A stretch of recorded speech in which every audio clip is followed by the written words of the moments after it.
Hello, this is another episode of Ask AJ with Sam. And with Phil, injured Phil. Injured Phil. I like to tell a little story every week. So my story for today is I have a game being up in the lakes. On a fell. On a fell. On number one fell. And also I fell, and that's the point of the story. Oh, which all goes did well. one fell? So I got to the top. It's about 6 o'clock this morning. I was running to the top. Yeah. Trying to catch up with his dad, who was a better runner than him. I couldn't catch him on the way up. He was way ahead. And then on the way down, I thought, right, you're 60 odd. I'll get you on the way down. So started going down and flying down, were you? Yeah. Well, the view's amazing for anyone who's been at one spell. Obviously, we went down the far side. Not the far side. It was lakeside, but not the normal way up. And admiring the amazing views, and then my foot went down a hole, and so I'm in wounded pain today. Yeah. Yeah. Not that he's told everybody about it. No, and obviously that's the point of the this AJ. So thanks for joining us. So what we wanted to talk about today was not actually a question, but it's just something that came up in. Can you turn off Alexa, please, Edward? I just realised she's on. The point that came up in this conversation we just had with some lovely people. If you're watching this, Michael and Louise, it's lovely to see you. And we've been in contact with them for quite a few months now. I went to see them in October. They weren't ready to sell. That's fine. No pressure.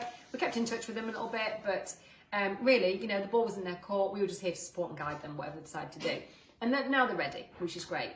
And when they turned up, I wasn't ready because Phil had booked the appointment, and I was not dressed for meeting our clients in our office.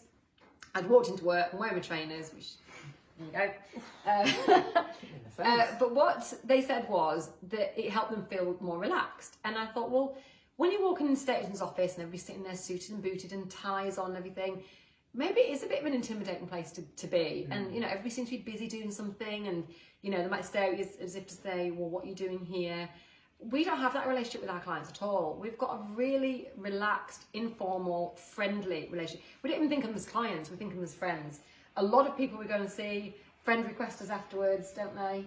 And it's just a really nice relationship to have. And I think by developing a deeper relationship, we get a better understanding of what makes that person tick, of what that... Can you make sure the kettle's off, please, as well, Edward? Sorry. There's a lot of background noise going on in here at the moment. Yeah, just a really key point she made at the end. It was probably just a loose comment, which said that it makes them feel really comfortable.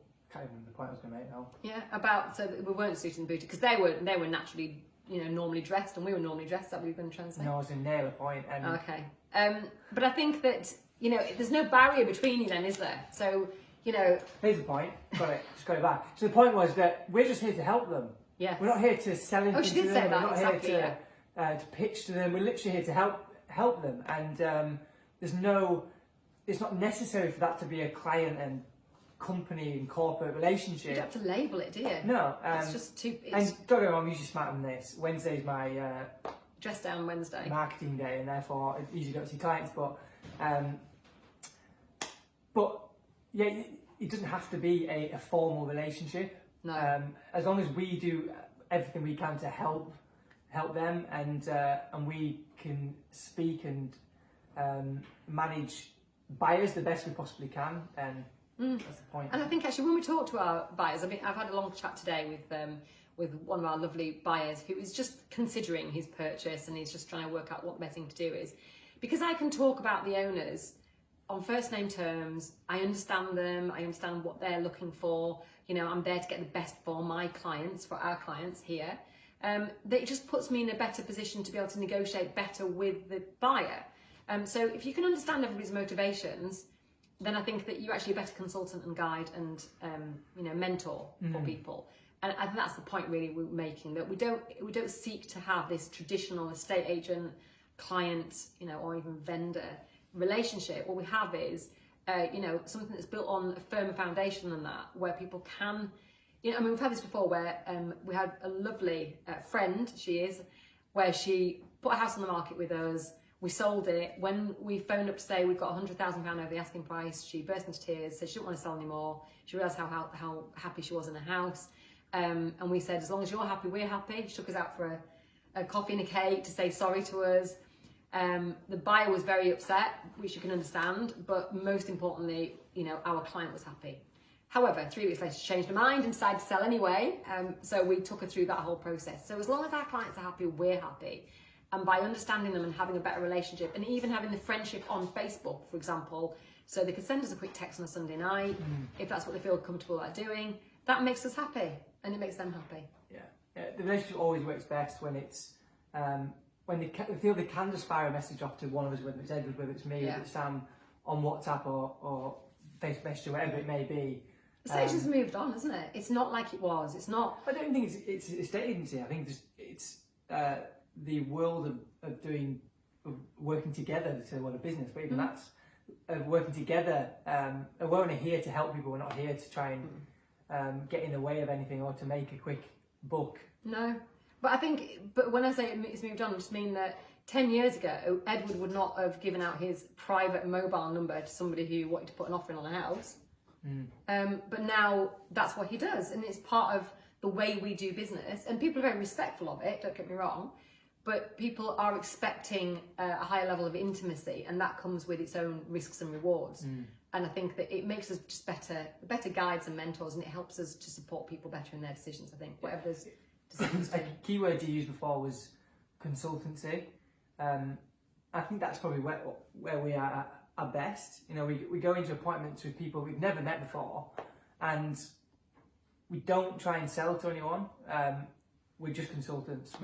We're there to help, and if we can help that journey go further, then great. If we can't, then that's absolutely fine. If we were trying to persuade somebody to sell their house, and they didn't want to, we'd be terrible at it. It would be awful, and they would, it would not have a happy ending, would it? No. But you went to see somebody the other day, didn't you, in Windermere, thinking about selling their house, and you advised them what to do, didn't you? And she actually said, look, I've had a few estate agents around and nobody's actually advised me. Well, when you understand the client, you understand the motivations, you can advise. Otherwise you can't, can you? It's not one size fits all. It's not a 20-minute, there's the room measurements, that's it, we're going to list your house. It's well, what do you want out of this? What's the best way of getting that? And where are you trying to get to in your life? Yeah, and it's quite rare that we go to a home that doesn't need any slight alterations to then be best to go to market. So it's our job to give that. If we don't, then it's our responsibility to suggest that. And don't get me wrong, we ask first. We don't go in there and say that needs moving, that needs moving. But actually, this was a key point recently because we were asked to put a home on the market, an amazing home. She had 7 agents out. Our valuation was the highest by far, by 100,000. And when they came back to us with feedback, they said, we really want you to sell the house, but we feel like you've overvalued by 100,000. And we think maybe we should go on the lower figure. And we said, we wouldn't be doing our job as an advisor to you to let you leave £100,000 on the table. I wouldn't be able to sleep at night. They've got their daughter in private school. That's a few years, The easy answer was to do it. The easy answer was just to do it and go, yeah, okay, we'll go lower. But actually, we did get the asking price for that client. And, that client is now, emotional and very grateful. But it was only because she trusted our judgment on it. She was able to WhatsApp me in a weekend, and she was able to, had been able to have these conversations where she felt vulnerable in the conversations. But because of the relationship we had, she was able to do that. And with a very early stage now of the sale, but fingers crossed, we were right. We were right, and it will go through at the right price, and that person will have an extra £100,000 in their bank. And that's because of the advice that we gave. Yeah. We stop waffling now. No. So that's the point. If you haven't got that relationship with your estate agent, this is the point really, isn't it? And you want a different kind of relationship with an agent. And even if you just want a confidential chat. In fact, I went to see a friend yesterday. She's already told me that there's enough people in the family probate that it's going to have to go on a higher price than I would value it at. And it's probably going to have to go on with an agent that's not us. And that's absolutely fine. I was there to support her decision and to help just give her a bit of feedback and a bit of a sanity check. Absolutely fine. I'm delighted to do that. And we both are for anybody that's listening to this.